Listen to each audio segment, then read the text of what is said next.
The SMU COVID-19 Monitor Web app for students and staff. Now, this will contribute to containing the virus and monitoring symptoms among staff and students.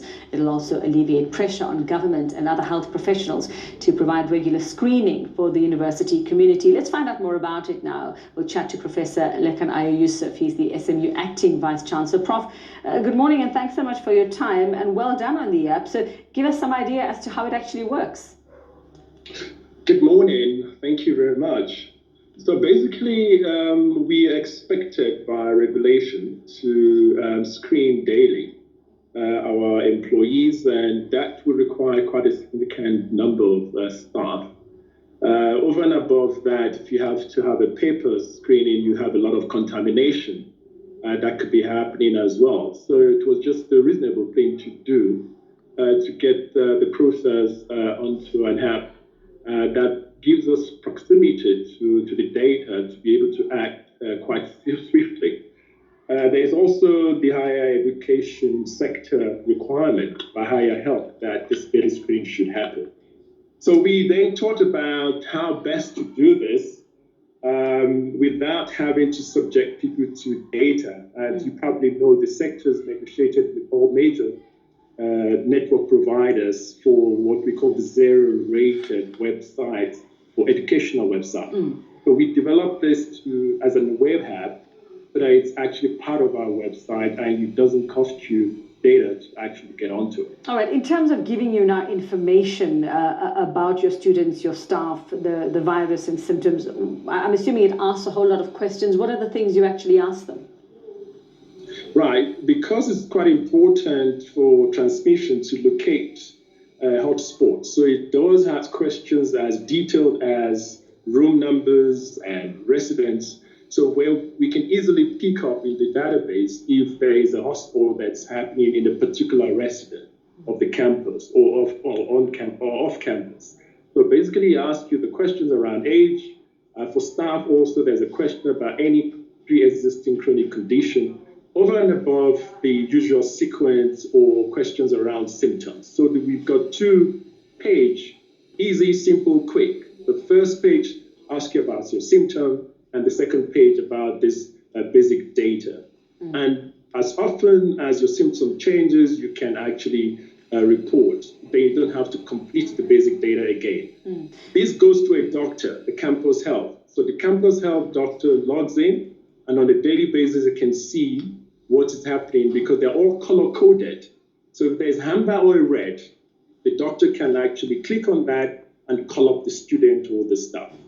So the Prof, I have to ask at this point, how reliable is this? Because, I mean, you know, basically it's people having to be honest with you and having to answer these questions honestly. And, you know, I'm just wondering, does it sort of make provision for that in terms of, you know, somebody saying, okay, I'm feeling warm, but I'm sure my temperature is not in the danger zone, so maybe I'll just keep it as normal when I answer this question. And surely this can't be replacing your proper screening that's needed. I mean, we here, when we walk into the building, our temperature is taken every morning. We have to fill in things here about sore throats and whether we're short of breath and all of that. So I just want to know how you're navigating that.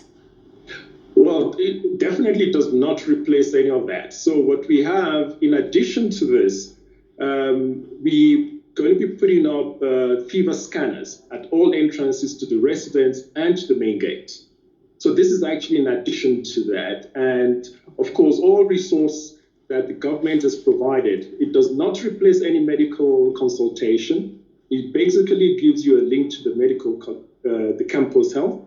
And it also gives you a link to all resources of the government, because right at the end, when you get your dashboard, you can actually click for more information. And of course, the most important thing is that we trust that people are going to be honest for the safety of everybody on campus. It's not about just one person.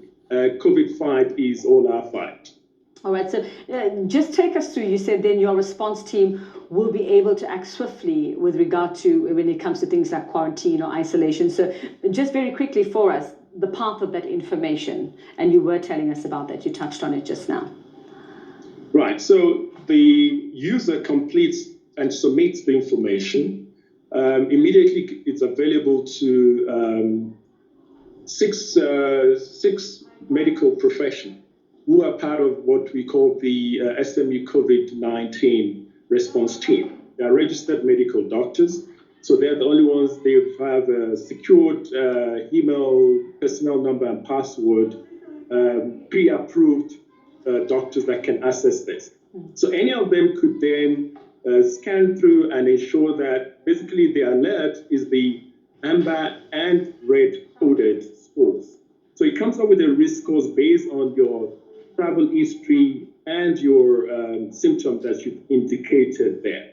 So the user can either call or send a call, please call me, to this particular number that's provided to the user. Then the doctor could then call and ask if you're fine and arrange a consultation if need be. So there is still going to be that doctor's consultation over the phone and then organize a consultation and or test if necessary. Fantastic. Well, great work there, Prof. Thanks very much for that explanation, Professor Lekan Ayo-Yusuf there, just talking about the app that he developed and it's cost them nothing. Well, that's where I'll have to leave it for today.